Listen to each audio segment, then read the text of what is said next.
Okay, yes, good morning. We're ready now. All right, we're starting Proverbs chapter 24. Continuing in our study there.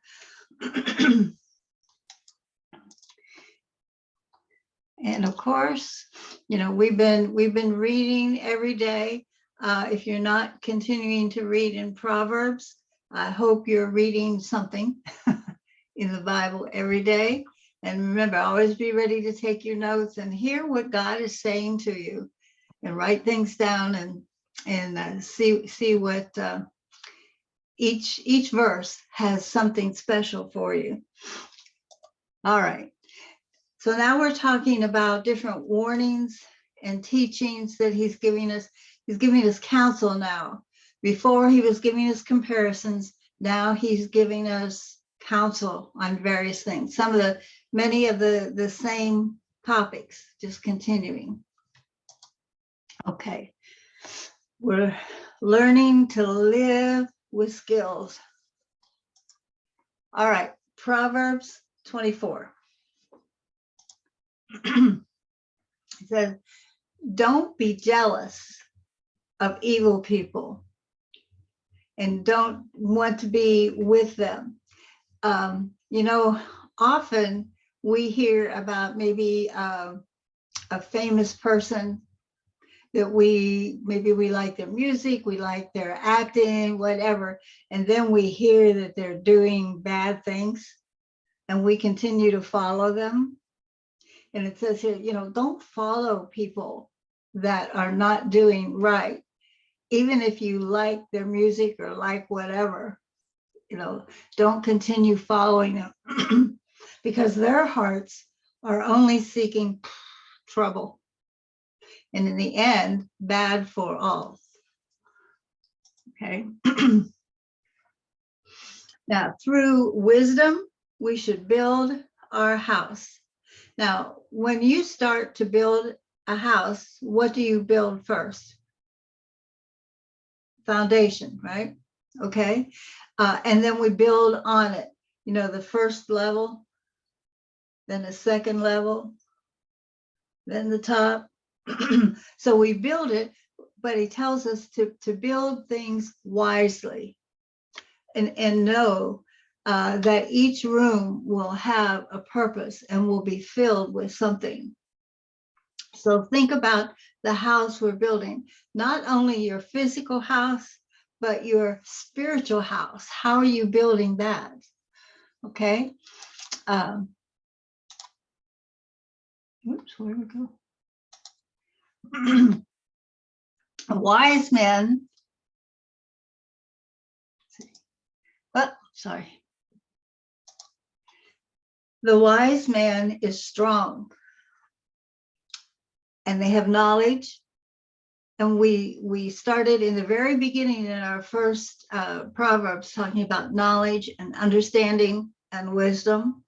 And so when we are wise, we are strong because we're using the knowledge, and we get stronger and stronger and stronger the more knowledge that we put into us. In other words, the more we study the word, the stronger we get.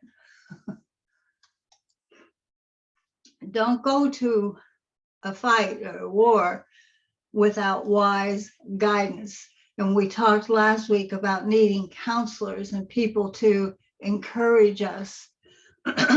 And so we need to go to a fight with wisdom and knowledge and ask people to help us and lead us on the way. And it says here, victory comes when we have many advisors, not just myself. I can fight this. We need help to fight these things in our life. It says, now in Jeremiah, he says, I will give a heart to know me because I am the Lord. They will be my people and I will be their God, for they will come back to me with all their heart. So that's what God wants for us. Through these Proverbs, he wants us to know him better and to come back to him with all of our heart. Okay. Now, people that they plan to do evil things sometimes, and we call them, they're a schemer. You know, they plan to mock and to destroy. And if trouble comes, we don't want to stay in that trouble. Don't get stuck in the middle of the trouble, okay? Because remember, we have the strength. So how small or how big is your strength? And we need to help others and pull other people out of their trouble.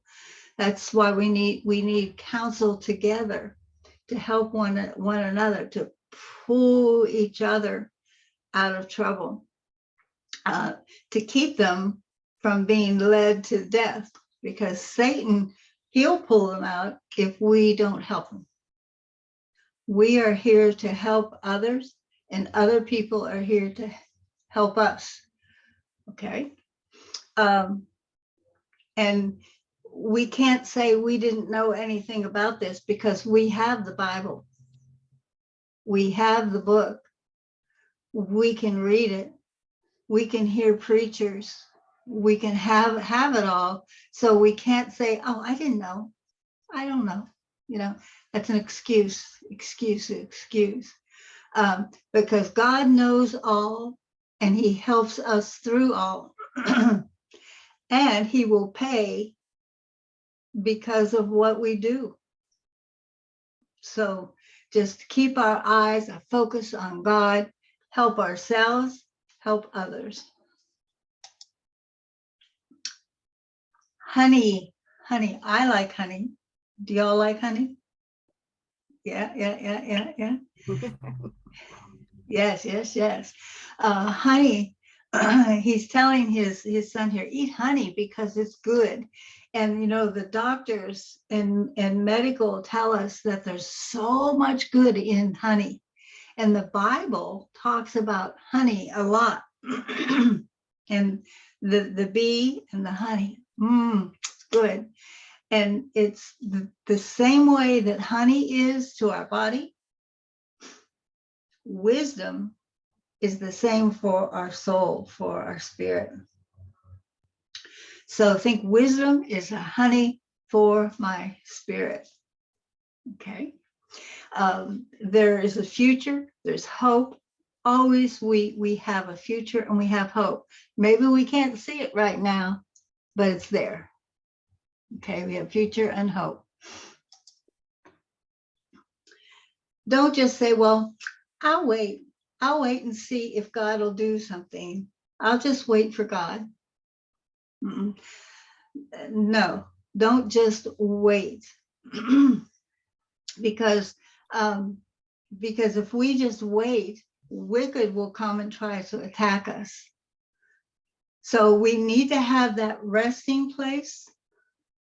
But the resting place in God doesn't mean, it means we're not working, but it means that we are resting in what? In the Word, in the Bible. So if we are resting, we're taking time to stop, read, take in the Word.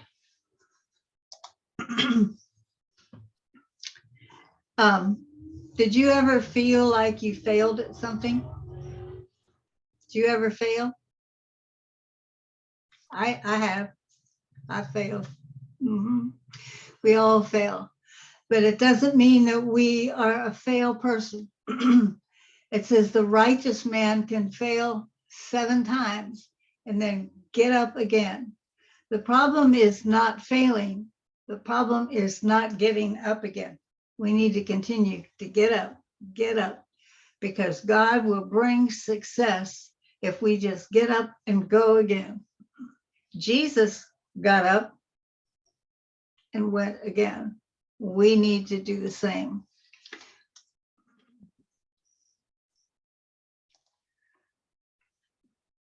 Now, another thing, if you have an enemy or a person that hurts you, do you celebrate when they get caught or hurt? We should not celebrate when our enemies get taken down, but we often feel like, I'm glad something happened to them. No, but that's not the way we are, and God judges us for that. He doesn't want us to be that, because remember, God, no matter how many times that we fail or do wrong, God's going to continue to love us, and he's not going to talk, and be happy because another person has failed. So we need to continue to think, how would God think, Jesus think, the Holy Spirit think about this person? Maybe they did wrong to you, but that doesn't mean that we should be happy when they get caught and taken down. God doesn't like that.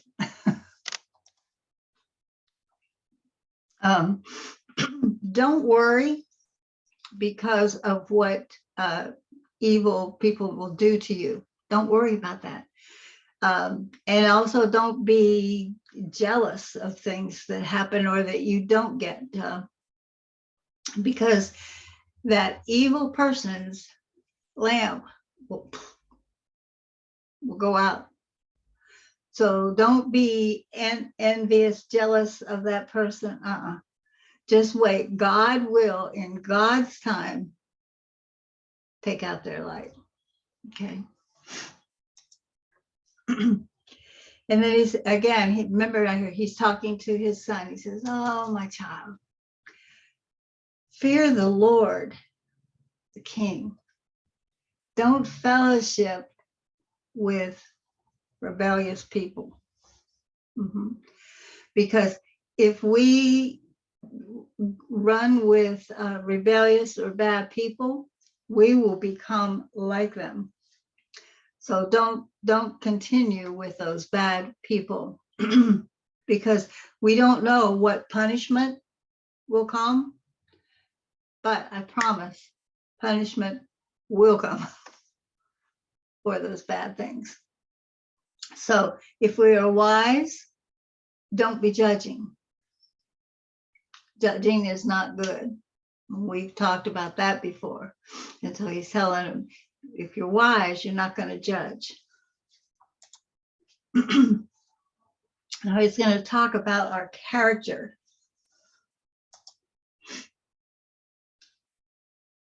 Now, he doesn't like it when somebody does something bad and they go before the judge and the judge says, oh, you're innocent. It's okay.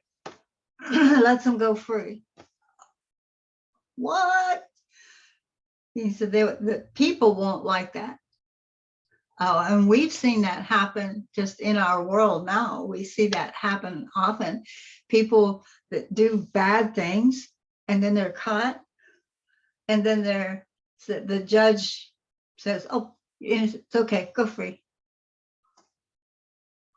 So that happens often, and we don't like it. And that's okay not to like it, because know that that person, maybe the judge on earth says you're innocent, but God will take care of them in his time anyway. They will get punishment in God's way. All right.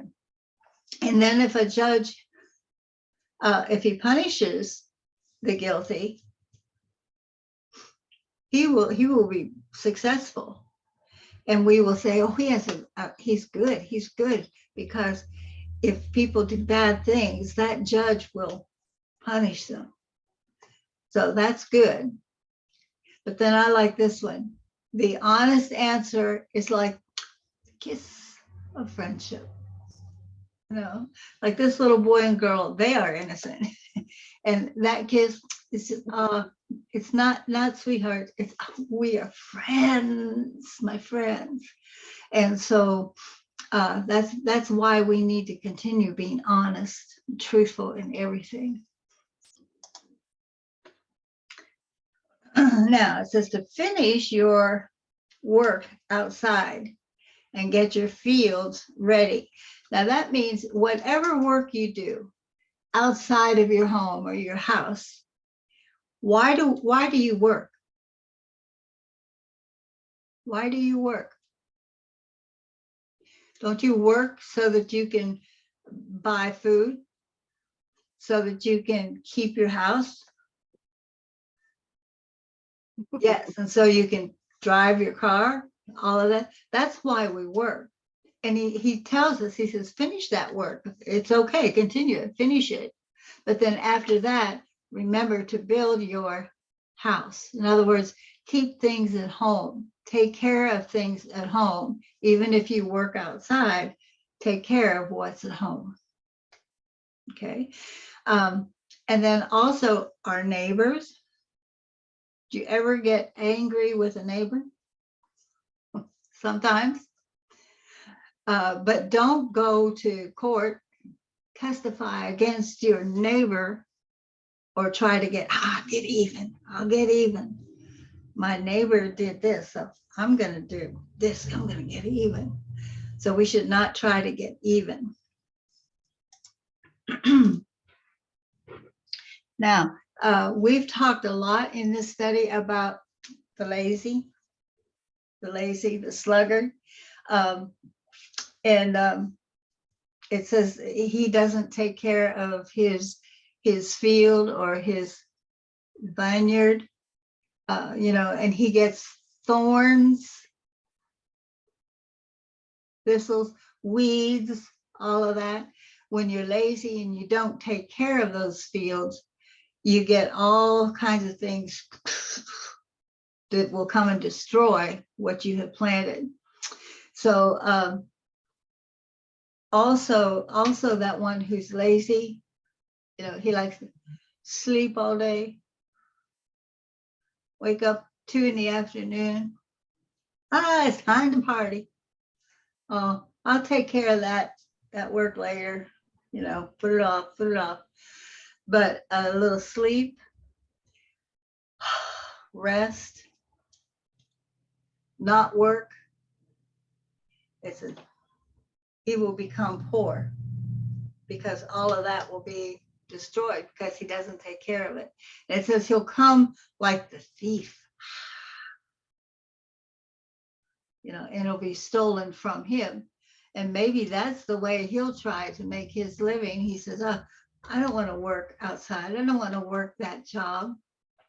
I'll just go steal from another person, and I'll just rest and play and sleep all day.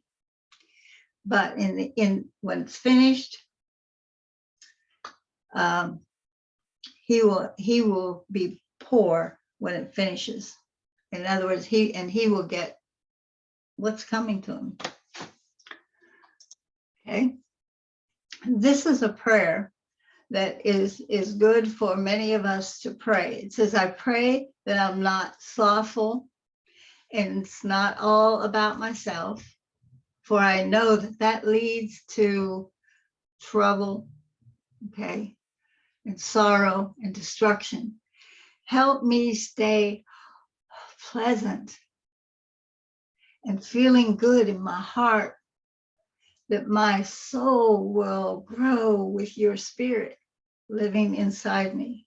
And I pray that you will bless me with wisdom and energy, strength and passion to double my thinking in everything good. In other words, again, as I said in the beginning, pray for wisdom every day. Every day, every day, every day. Pray for wisdom. And that's chapter 23. Okay, now we move to, whoops, where's 24?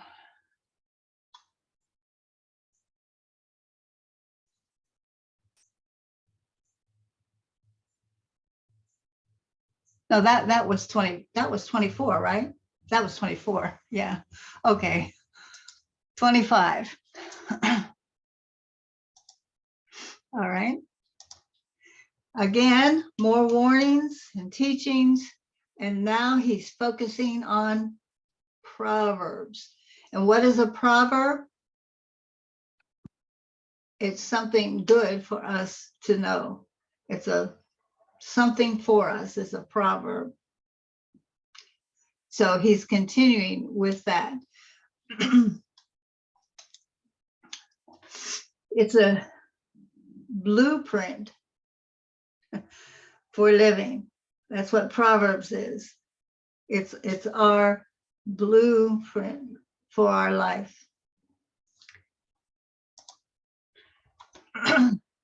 He tells us to look at this 25 verse 1, and he'll come back to this and remind him of this when he does 26 and 27.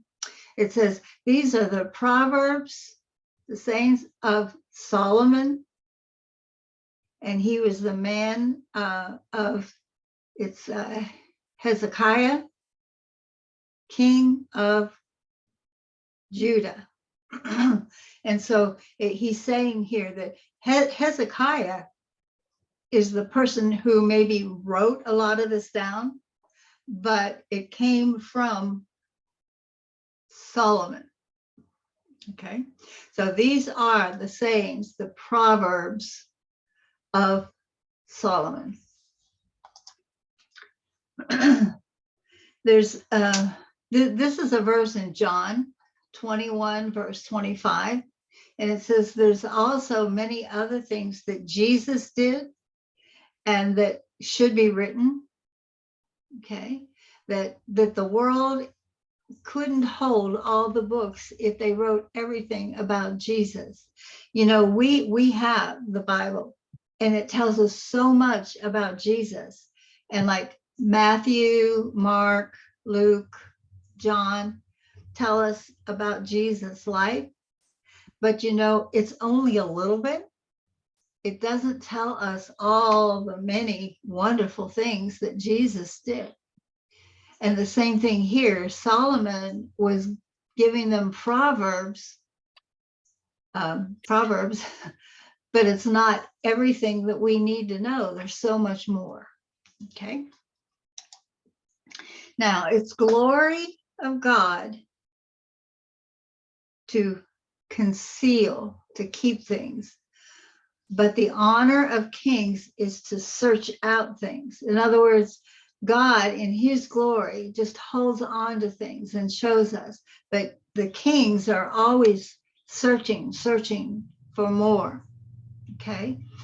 Even though we think of God, do you know that if you study in the Old Testament, there were not kings, not leaders in the beginning? Okay. All were okay on their own. But then the people asked for a leader, and they asked if they could have kings. And so God allowed the people of Israel and Judah to develop the kings. God never wanted to have the kings, but he allowed them because the people wanted it. And so, but when someone was a king, they continued to search and search and search. They wanted to increase their kingdoms always, okay? And then he tells us that as high as the heavens, deep as the earth, same is the heart of kings, that they continue searching.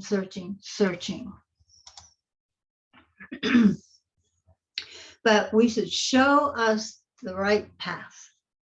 That's what we should ask the Lord again every day, to show us the right path, point to the road that I need to follow. Sometimes we think, I don't know where to go next.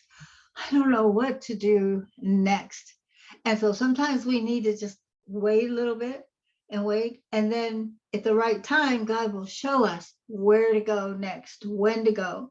And often, I remember when I went to be a missionary in Jamaica, at 15 years old, I told God, I said, I'll go wherever you want me to go. Send me. I said, here am I, Lord, send me.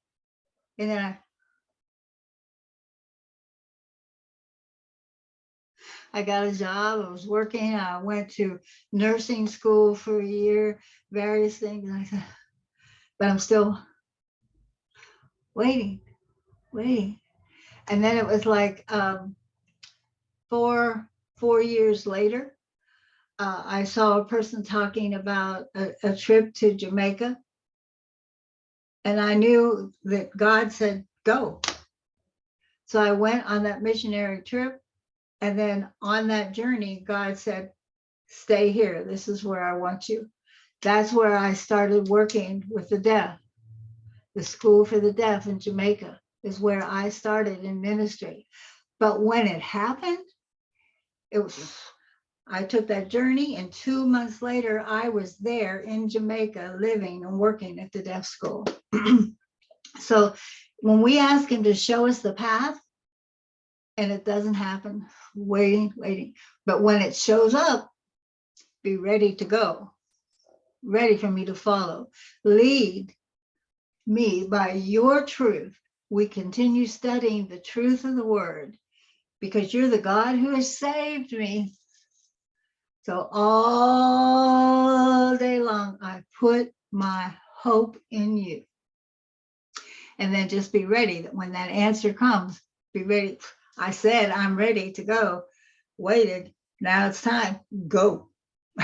Don't wait anymore.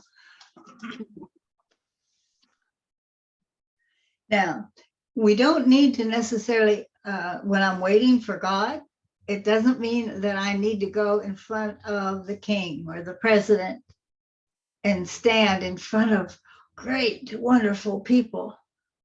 That's not what it means. That doesn't mean that we are successful just because we stand in front of the kings. Okay? It's better, as he says, come up, that you would be put lower in the presence of the prince whom thine eyes have seen. In other words, it's better to be in the presence of Jesus. Remember, this is Old Testament talking. It's before the time of Jesus.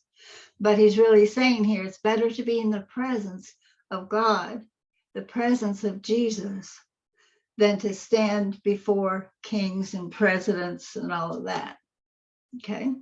Or celebrities, movie stars, all of that. Okay? And then don't demand that the king see you. In churches sometimes, like a Bridgeway, we have Pastor David Anderson, and then under him we have many pastors depending on different things, taking care of different things. We have care, we have the program, we have the building people, we have money people, all of that. So when we have a problem with one of those things, do we say, I want to see Pastor David Anderson? You know what I'm saying? Don't ask for the presence of the king, but ask for the presence with the right person to take care of things. Actually, that's like I just did in this last week, sending the email. I didn't think about that, but email to the right people to help take care of these things. It's not the king himself. Now the king is over it all. And if things, maybe later, if we go to this level and it doesn't work, we go to the next level and it doesn't work. Maybe eventually we see the king, but that should not be our goal. Our goal is to get things right for where we are at our levels here. It's better to wait. Okay, when we are making something new. So it's better to wait to be invited to the table. Because maybe later a day will come, and maybe Pastor David Anderson will ask us to come and talk with him about the ministry. Just last week, when we had ice cream after church, Pastor Anderson stopped to talk to Nicole and talked about sign language.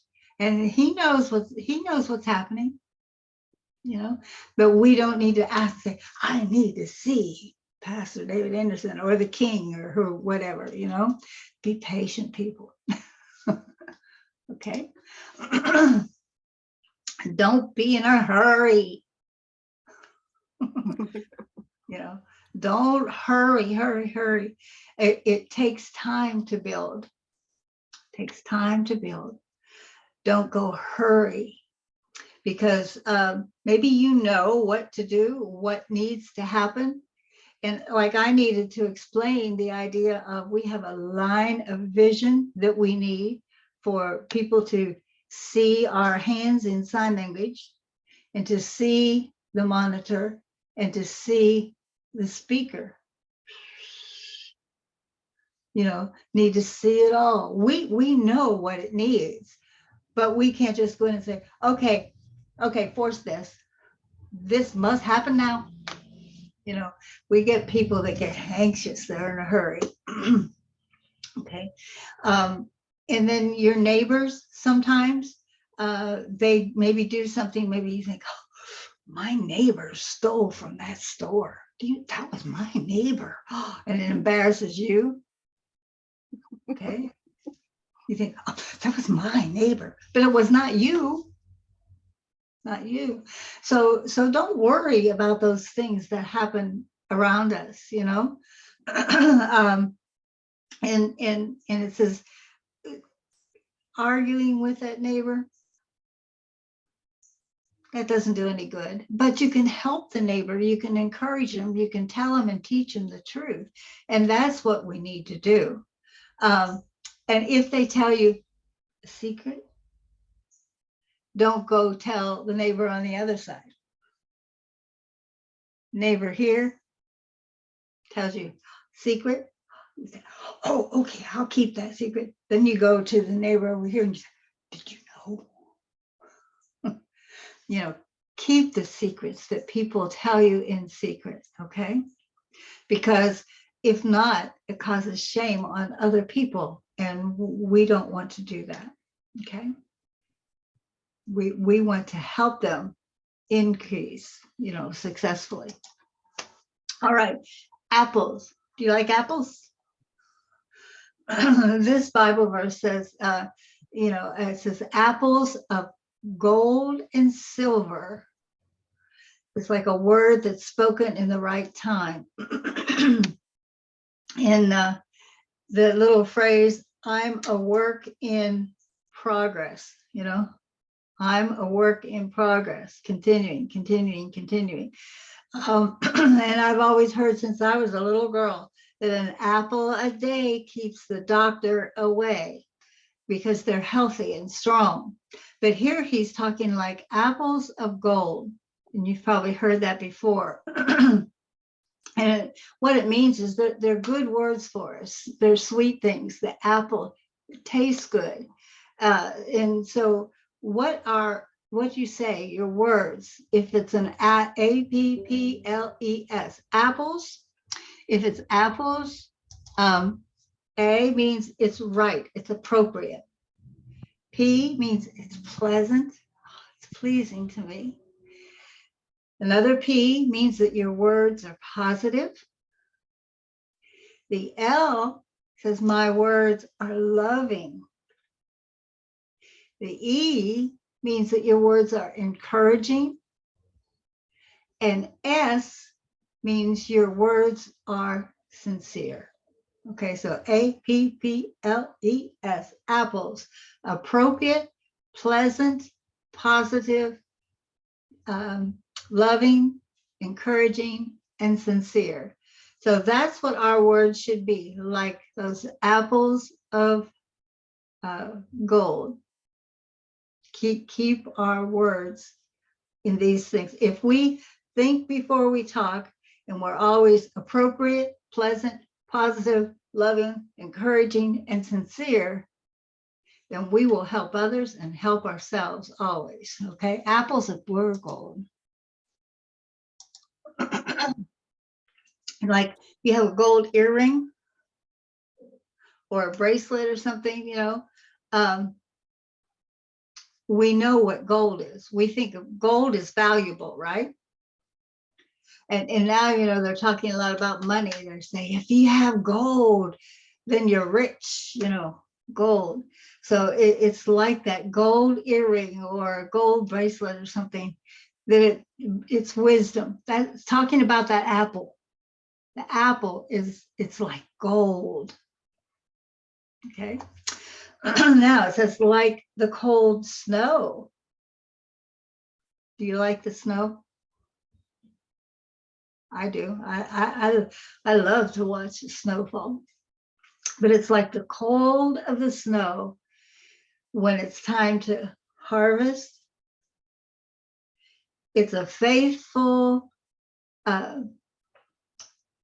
messenger to the people who send it. It makes the soul feel good. In other words, if it's cold like the snow, we like to see snow when it's getting close to harvest time, because it's good for the growth of the plants.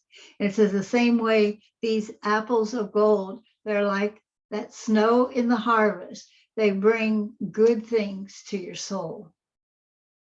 Okay. Boast, boast, boast, boast, boast. Do you ever boast about yourself? It's false. It's a false gift that you think, oh, I did that. People will say, oh, that was a good thing. Say, I did that. I'm boasting. I did that. But we don't need to boast. We need to give the glory to God. Okay. If you boast yourself, it's a false gift to yourself when you bring the boasting to yourself. It's like wind that has no rain. If the rain doesn't have wind, the rain can't move. It needs the wind. So when we boast of ourselves, it's like we have the wind, but no rain. We need to give the glory to God. Be patient. Through patience, the ruler can be convinced. So if we just wait and wait till the right time, like when I went to Jamaica, I was patient, I waited, I prayed. All the things that I did in those years in between, the studies in nursing, the studies in preparation, they were all getting me ready for what I needed when I went to the mission field. So be patient, okay, so that we can persuade the right person. That's like with the deaf ministry, sign ministry. We need to be patient. We need to explain, show what's best, and then be patient and let them see the need. Okay. When we speak softly, we can break the things that need to be fixed. We can break those bones. In other words, we don't just rush in and say, we need this, so break this, fix this right now. Just be patient, persuade, quietly, explain, and then wait, and they will break their ideas and change their thoughts.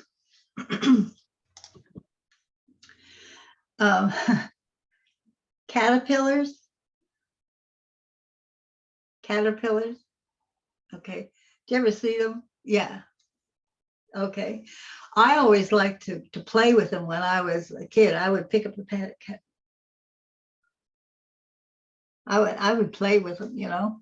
But if they're hungry, they want to find that honey. Honey is good for them. So if you find the honey, if you eat a whole lot of honey, do you know what happens? If I take a whole jar of honey, well, it'll make you sick. It'll make you sick, sick, sick.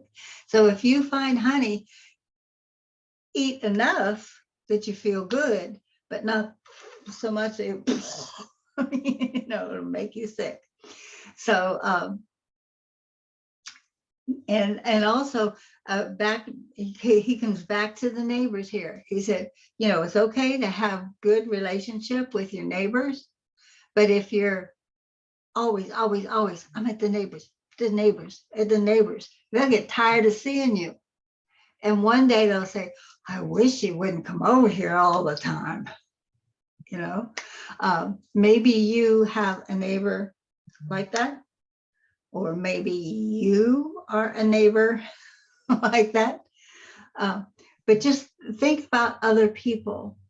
It's okay to have them and be friends and relationships, but don't be continually at your neighbors, okay? Because otherwise they'll get tired of you. Okay, lying. Telling lies about other people is hurtful.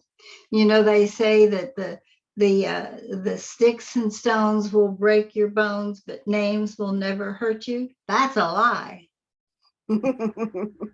That's a lie, because people talking about you hurt you, and will hurt some people for all their life. As a child, if people say mean, bad things about you, you'll grow up and you'll feel bad about that all your life. Okay. So, and parents sometimes, they'll look at a child and they say, you'll never do better. Why are you not like your sister? Those words, they hurt. And it's like an axe, or like that sword going right through them, okay? Or it's like you're through the heart. So be careful what we say to all people, and especially to our children, okay? Putting confidence in people that you can't depend on. Sometimes we think, well, I need to get this done. I know I can't depend on them, but I'll let them do it just because I need it done. That's not good. You need to be able to depend on people to do things for you and to minister with you.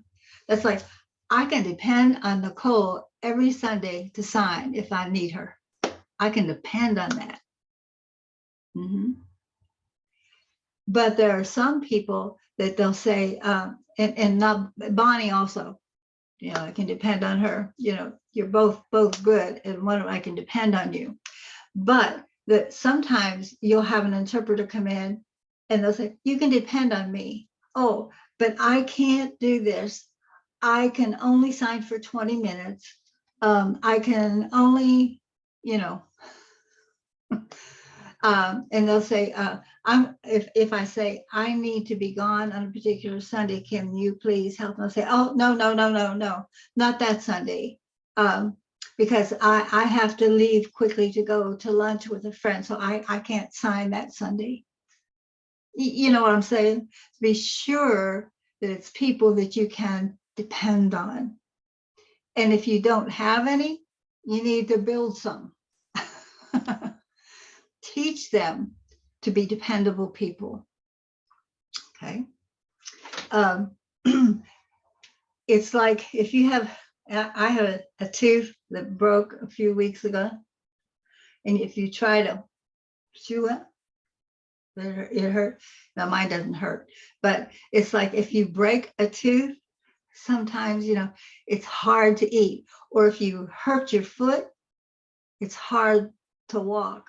And that's the same way with a person that you can't depend on. So we need to be people that we can depend on, and we need to find people like that to work with us, okay? Don't be, okay. Now, also the Bible teaches us many places, not just here, but if your enemy is hungry, what do you need to do? Yes, give them food. Okay. They've been an enemy. They have hurt you. They have fought you. But if they're hungry, give them bread to eat. If they're thirsty, give them water to drink. Okay. That makes them feel bad, but you are helping and doing what they need. Okay.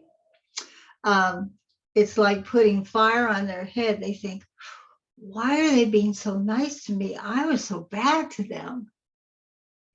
But that will help them to see the Lord in you, because you are doing good to help them. You're not hating them. You're not taking food from them. You're giving to them, helping them, because that shows the love of God toward them. Okay. And then the Lord will reward you for helping them. The more that we help our enemies, the more the Lord will bless you. Yep. That says the north wind brings rain. It says the backbiting. That's the person that just talks about you behind your back all the time. Did you know that Cheryl did this? Did you know that? Nicole, did you know?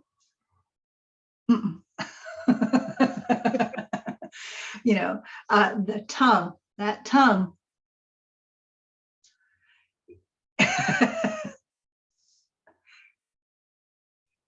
Yeah, Cheryl, what'd you say? Oh, yeah.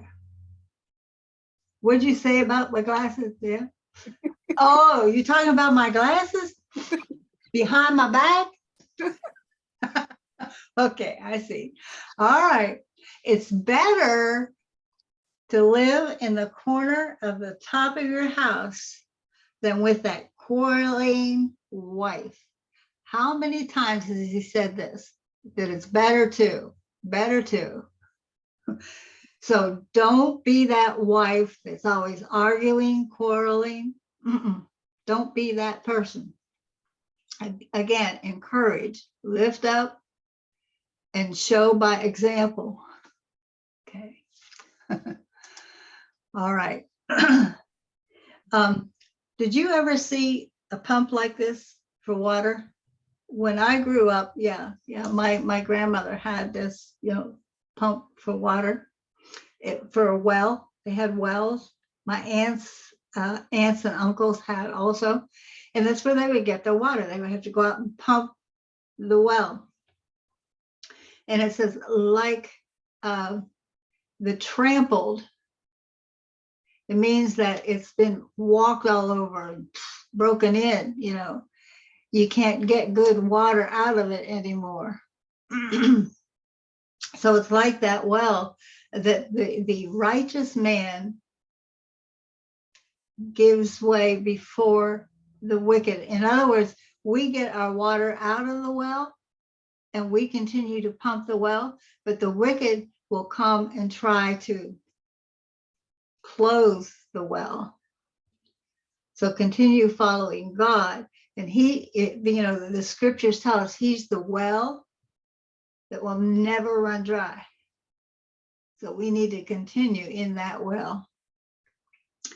And then a person with no self-control.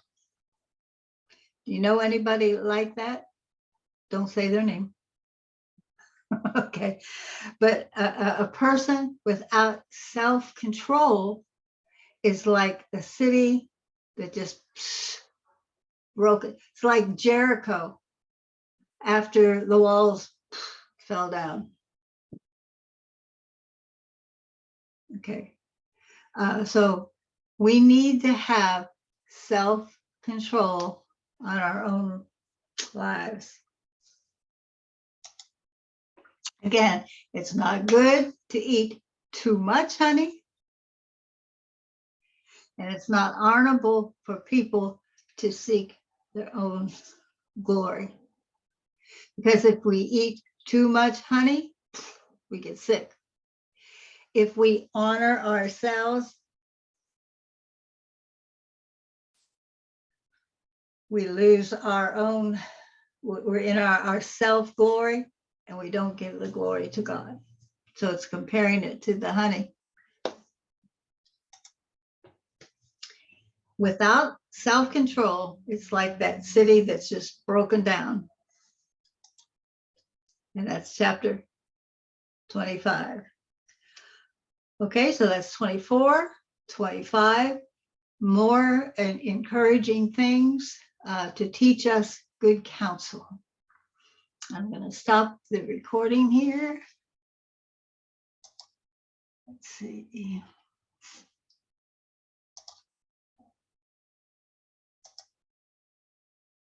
What? Okay.